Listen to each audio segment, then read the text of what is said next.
A Conversation with My Father by Grace Paley. My father is 86 years old and in bed.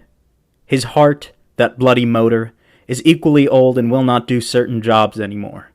It still floods his head with brainy light, but it won't let his legs carry the weight of his body around the house. Despite my metaphors, this muscle failure is not due to his old heart, he says, but to a potassium shortage. Sitting on one pillow, leaning on three, he offers last-minute advice and makes a request. "I would like you to write a simple story just once more," he says. "The kind Maupassant wrote, or Chekhov, the kind you used to write. Just recognizable people, and then write down what happened to them next." I say, "Yes, why not? That's possible." I want to please him, though I don't remember writing that way. I would like to try to tell such a story, if he means the kind that begins, "There was a woman," followed by plot, the absolute line between 2 points which I've always despised. Not for literary reasons, but because it takes all hope away. Everyone, real or invented, deserves the open destiny of life. Finally, I thought of a story that had been happening for a couple of years right across the street. I wrote it down, then read it aloud. "Pa," I said, "how about this? Do you mean something like this? Once in my time there was a woman and she had a son. They lived nicely in a small apartment in Manhattan. This boy at about 15 became a junkie, which is not unusual in our neighborhood. In order to maintain her close friendship with him, she became a junkie too. She said it was part of the youth culture, with which she felt very much at home. After a while, for a number of reasons, the boy gave it all up and left the city and his mother in disgust. Hopeless and alone, she grieved. We all visit her." "Okay, Pa, that's it," I said. "An unadorned and miserable tale." "But that's not what I mean," my father said. "You misunderstood me on purpose. You know there's a lot more to it. You know that. You left everything out. Turgenev wouldn't do that. Chekhov wouldn't do that. There are, in fact, Russian writers you never heard of, you don't have an inkling of, as good as anyone, who can write a plain, ordinary story, who would not leave out what you have left out. I object not to facts, but to people sitting in trees talking senselessly, voices from who knows where." "Forget that one, Pa. What have I left out now? In this one?" "Her looks, for instance?" "Oh, quite handsome, I think. Yes." "Her hair?" "Dark, with heavy braids, as though she were a girl or a foreigner." "What were her parents like, her stock, that she became such a person? It's interesting, you know." "From out of town, professional people, the first to be divorced in their county. How's that? Enough?" I asked. "With you it's all a joke," he said. "What about the boy's father? Why didn't you mention him? Who was he, or was the boy born out of wedlock?" "Yes," I said. "He was born out of wedlock." "For God's sakes, doesn't anyone in your stories get married? Doesn't anyone have the time to run down to City Hall before they jump into bed?" "No," I said. "In real life, yes, but in my stories, no." "Why do you answer me like that?" "Oh, Pa, this is a simple story about a smart woman who came to NYC full of interest, love, trust, excitement, very up-to-date, and about her son, what a hard time she had in this world. Married or not, it's of small consequence."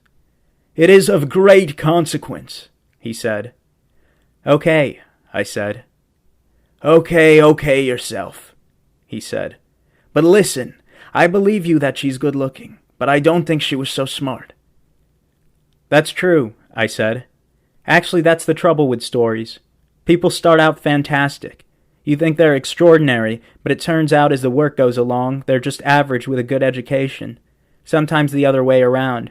The person's a kind of dumb innocent, but he outwits you and you can't even think of an ending good enough." "What do you do then?" he asked.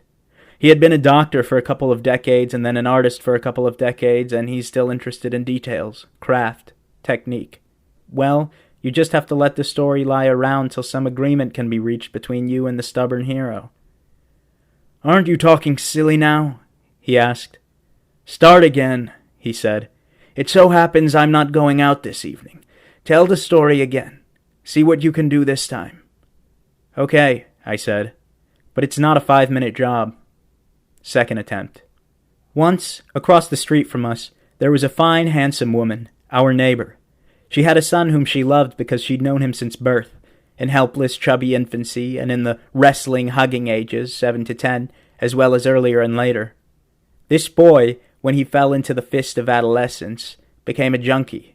He was not a hopeless one. He was in fact hopeful, an ideologue and successful converter. With his busy brilliance, he wrote persuasive articles for his high school newspaper. Seeking a wider audience, using important connections, he drummed into lower Manhattan newsstand distribution a periodical called, Oh, Golden Horse! In order to keep him from feeling guilty, because guilt is the stony heart of 9/10 of all clinically diagnosed cancers in America today, she said, and because she had always believed in giving bad habits room at home where one could keep an eye on them, she too became a junkie. Her kitchen was famous for a while, a center for intellectual addicts who knew what they were doing. A few felt artistic like Coleridge, and others were scientific and revolutionary like Leary. Although she was often high herself, certain good mothering reflexes remained, and she saw to it that there was lots of orange juice around, and honey and milk and vitamin pills. However, she never cooked anything but chili, and that no more than once a week. She explained, when we talked to her, seriously, with neighborly concern, that it was her part in the youth culture and she would rather be with the young. It was an honor than with her own generation. One week, while nodding through an Antonioni film, this boy was severely jabbed by the elbow of a stern and proselytizing girl sitting beside him. She offered immediate apricots and nuts for his sugar level, spoke to him sharply, and took him home. She had heard of him and his work, and she herself published, edited, and wrote a competitive journal called Man Does Live by Bread Alone. In the organic heat of her continuous presence, he could not help but become interested once more in his muscles, his arteries and nerve connections. In fact, he began to love them, treasure them, praise them with funny little songs in Man Does Live. The fingers of my flesh transcend my transcendental soul. The tightness in my shoulders end. My teeth have made me whole. To the mouth of his head, that glory of will and determination, he brought hard apples, nuts, wheat germ, and soybean oil. He said to his old friends, From now on, I guess I'll keep my wits about me. I'm going on the natch. He said he was about to begin a spiritual deep-breathing journey. How about you, Mom? He asked kindly. His conversion was so radiant, splendid, that neighborhood kids his age began to say that he had never been a real addict at all, only a journalist along for the smell of the story. The mother tried several times to give up what had become without her son and his friends a lonely habit. This effort only brought it to supportable levels. The boy and his girl took their electronic mimeograph and moved to the bushy edge of another borough. They were very strict. They said they would not see her again until she had been off drugs for 60 days. At home alone in the evening, weeping, the mother read and reread the 7 issues of Oh, Golden Horse! They seemed to her as truthful as ever. We often crossed the street to visit and console, but if we mentioned any of our children who were at college or in the hospital or dropouts at home, she would cry out, My baby! My baby! And burst into terrible, face-scarring, time-consuming tears. The end. First my father was silent. Then he said, Number 1, you have a nice sense of humor. Number 2, I see you can't tell a plain story, so don't waste time. Then he said sadly, Number 3, I suppose that means she was alone. She was left like that, his mother. Alone. Probably sick. I said, Yes. Poor woman. Poor girl. To be born in a time of fools, to live among fools. The end.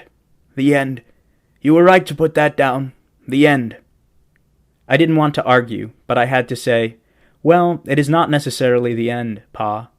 Yes, he said. What a tragedy, the end of a person. No, Pa, I begged him. It doesn't have to be. She's only about 40. She could be 100 different things in this world as time goes on. A teacher or a social worker. An ex-junkie. Sometimes it's better than having a master's in education. Jokes, he said. As a writer, that's your main trouble. You don't want to recognize it. Tragedy, plain tragedy, historical tragedy. No hope. The end. Oh, Pa, I said. She could change. In your own life, too, you have to look it in the face. He took a couple of nitroglycerin. Turn to 5, he said, pointing to the dial on the oxygen tank. He inserted the tubes into his nostrils and breathed deep. He closed his eyes and said, "No." I had promised the family to always let him have the last word when arguing, but in this case I had a different responsibility. That woman lives across the street. She's my knowledge and my invention. I'm sorry for her. I'm not going to leave her there in that house crying. Actually, neither would life, which, unlike me, has no pity. Therefore, she did change. Of course her son never came home again, but right now, she's the receptionist in a storefront community clinic in the East Village. Most of the customers are young people, some old friends. The head doctor has said to her, "If we only had 3 people in this clinic with your experiences." "The doctor said that?" My father took the oxygen tubes out of his nostrils and said, "Jokes! Jokes again." "No, Pa. It could really happen that way. It's a funny world nowadays." "No," he said. "Truth first. She will slide back. A person must have character. She does not." "No, Pa," I said. "That's it. She's got a job. Forget it. She's in that storefront working." "How long will it be?" he asked. "Tragedy. You, too. When will you look it in the face?"